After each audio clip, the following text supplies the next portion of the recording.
대표님 멀리서 제로투행 간판이 엄청 크게 보이던데 여기는 무슨 현장인가요? 여기는 저희 회사에서 진행하고 있는 개발 프로젝트인데요. 강남역 근처에 짓는 오피스 건물 현장입니다. 부동산 개발도 직접 많이 하고 있고 그 현장을 한번 보면 좋을 것 같아서 왔어요. 오늘은 기존보다 조금 더 규모가 큽니다. 따라오시죠. 부동산 시행, 부동산 개발도 같이 하고 있고요. 저희 회사 전체의 주 매출의 가장 큰 비중을 차지하는 거는 이제 부동산 개발입니다. 대치동에서 오피스텔 분양도 했었고, 뭐 작게는 빌라 분양, 그리고 꼬마 빌딩을 지어서 임대를 다 채운 다음에 매각을 하는 프로젝트들도 했었고요.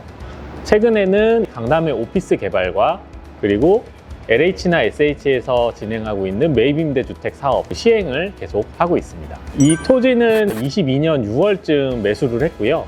착공은 23년 2월쯤에 했습니다. 토지 매입 스토리가 원래 그 당시에는 이 땅이 매물이 나왔을 때 사업성이 안 나오는 땅이었어요. 설계가 되어 있었는데 그때는 550%의 용적률을 쓰고 있는 땅이었습니다. 검토를 팀원들과 해보니까 여기는 상업지역이고 지구 단위에 있는 인센티브 조항을 잘 활용을 하면은 높이가 제약됐던 부분이 있지만 용적률이 한 800%까지 가능하겠더라고요.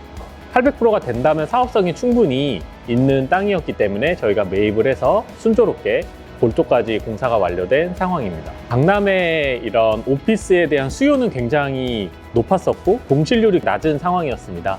점점 땅값이 오르고 공사비가 오르다 보니까 공급은 부족한 상황이고 이 공급은 지속적으로 부족할 걸로 예상을 합니다. 강남에 와서 있고 싶은 오피스들의 수요는 계속 늘어나고 있기 때문에 이런 부분에서 오피스로 개발을 한다면 괜찮을 거란 판단을 했습니다. 여기 토지는 약 170평 정도고요. 규모는 지하 4층에 지상 15층 건물입니다. 전체 연면적은 한 2,000평 정도 되는 건물이고요. 전체적인 용도는 업무시설로 계획을 했고 지하 부분과 1층은 리테일 상가가 들어갈 수 있는 근린생활시설로 용도를 허가를 받았습니다. 토지 용도 지역을 확인을 해야 되는데요. 핸드폰에서 지적도를 보면 돼요. 네이버나 카카오 지도 이런 것들을 보면 지적도를 쉽게 볼 수가 있는데요. 지적도를 보면은 이 대지는 붉은색으로 되어 있고 저희 바로 건너편에는 노란색으로 되어 있습니다. 이 노란색은 일반 주거지역이란 뜻이고 빨간색은 상업지란 뜻이에요. 상업지는 높이 올라갈 수 있는 반면 일반 주거지역 같은 경우는 용적률이 150%에서 250% 정도로 제한이 되어 있고 웬만한 건물은 한 5층 정도 규모 내외라는 뜻입니다. 저희 건물이 있는 이쪽 방향으로는 영구 조망이 있는 곳이라고 보면 됩니다. 탁 트여 있고 앞으로도 개발이 돼서 우리 건물 높이만큼 높이 올라갈 수 없다는 뜻이죠. 저희가 사옥으로 쓰고 있는 분데스 언주도 비슷한 컨디션인데요. 저희는 상업지역에 있고 남산 방향으로는 일반 주거지역이 있어서 탁 트여 있는 영구 조망을 가지고 있습니다. 우리나라도 점점 소득이 올라가고 이런 질적인 거가 중요해진 시대에 도래했다고 생각을 해요. 한강 아파트 변들이 이제 같은 단지여도 한강변에 있는 아파트, 즉 조망권이 좋은 집들이 프리미엄이 붙으면서 가격 차이가 많이 나기 시작을 했죠. 오피스도 이런 비슷한 현상이 벌어질 거라고 생각을 해서 이런 지역에 있는 땅들을 질적으로 높은 공간을 만들 수 있을 거라고 생각을 합니다. 네, 맞습니다. 다만 상업지역 같은 경우는 이걸 잘 봐야 되는데요. 일반 주거지역이랑 너무 밀접하게 있는 경우 민원이라든지 이런 게 소지가 심한 경우들이 있습니다. 사업이 진행될 때 지연이 될 수가 있는데요. 이쪽은 이제 강남역이기 때문에 일반 주거지역에 있는 건물들은 사실상 진짜 주거가 아니라 상업 건물로 다 되어 있기 때문에 민원에서는 상대적으로 자유로웠던 편이었습니다. 분데스라는 거는 오피스 건물에 저희가 지은 브랜드명인데요. 일본에는 PMO라는 브랜드가 참고로 있습니다. 이 PMO라는 거는 프리미엄 미들 사이즈 오피스의 준말인데, 즉 중소형 오피스 건물을 프리미엄화한 건물이죠. 점차 저희도 일본처럼 중소형 빌딩에도 이제 브랜드가 지어지고 사옥이라든지 질 높은 오피스 공간이 있는 작은 건물들이 점점 많아질 거라고 보고 있는데요. 저희가 이름 붙인 이 분데스는 많이 들어왔던 분데스리가의 그 분데스랑 같은 뜻인데 독어고요. 영어로 치면은 이제 유나이티드, 즉 연방이라는 뜻입니다. 각 층에 있는 입주자들이 연방처럼 각자 독립적으로 활동을 하지만 합쳐져서 느슨하게 연대했으면 좋겠다는 마음에 분데스란 이름의 브랜드명을 지었습니다. 조망이 좋아서, 그리고 오피스에서도 탁 트여 있는 답답하지 않은 게 중요하거든요. 창은 통창으로 크게 만들고 싶었고, 그러면서도 밖에서 봤을 때 정면성을 가지고 있고 존재감이 있는 방식의 인면을 만들기를 바랬었습니다. 유리는 3m 곱하기 3m 이상 크게 만들기는 쉽지가 않거든요. 특수 유리를 써야 되고 비용이 올라가기 때문에 경제적이면서도 큰 사이즈의 유리들을 넣고 그 사이사이 공간을 입체적으로 정면으로 튀어나오게 3D 공면을 만들어 가지고 전체적으로 봤을 때 존재감이 있는 건물로 만들었습니다. 오히려 커튼월보다 싼 면도 있습니다. 이제 커튼월 같은 경우는 단열이라든지 이런 부분이 취약할 수가 있는데 단열도 좋게 하려면 더 고급 디테일을 써야 되거든요. 오히려 이렇게 빵빵이 창이라고 하는데 이렇게 창을 쓰면 오히려 가격도 그렇게 올라가지가 않고요. 3D 공면으로 특수하게 만들었기 때문에 1:1 목업 테스트를 했습니다. 테스트를 할 수 있는 공간에 가서 실제 1:1 사이즈로 만들고 풍합 테스트라든지 그리고 누수가 없는지 이런 부분들을 철저하게 목업을 한 다음에 실제 지금 현장에서 시공을 하고 있습니다.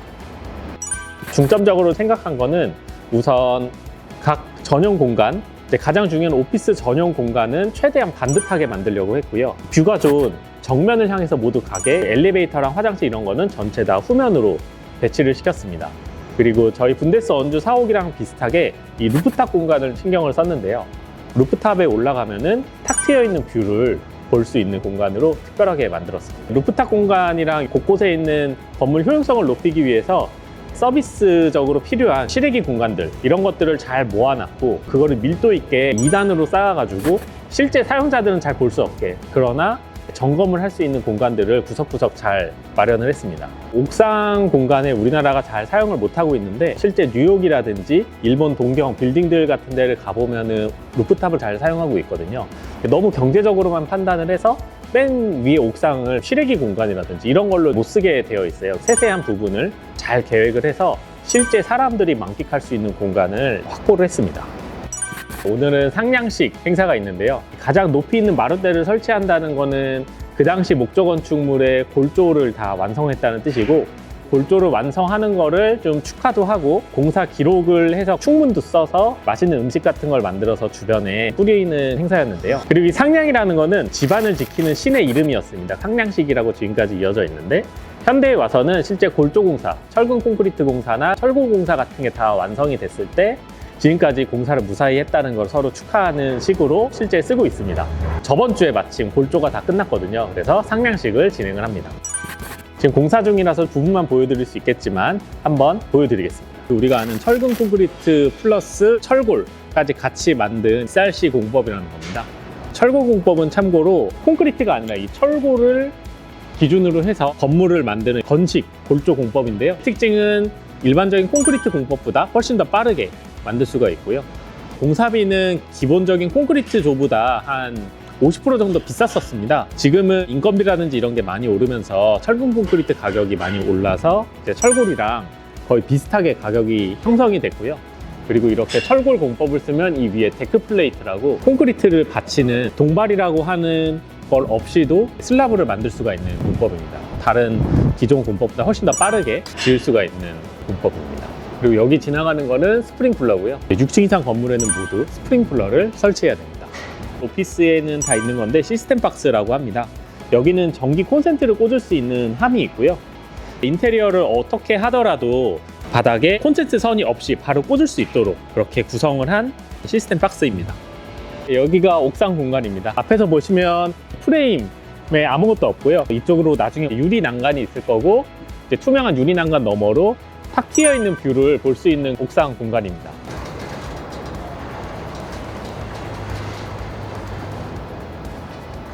남산하고 이제 날이 좋으면 북한산까지도 보이는 장면입니다.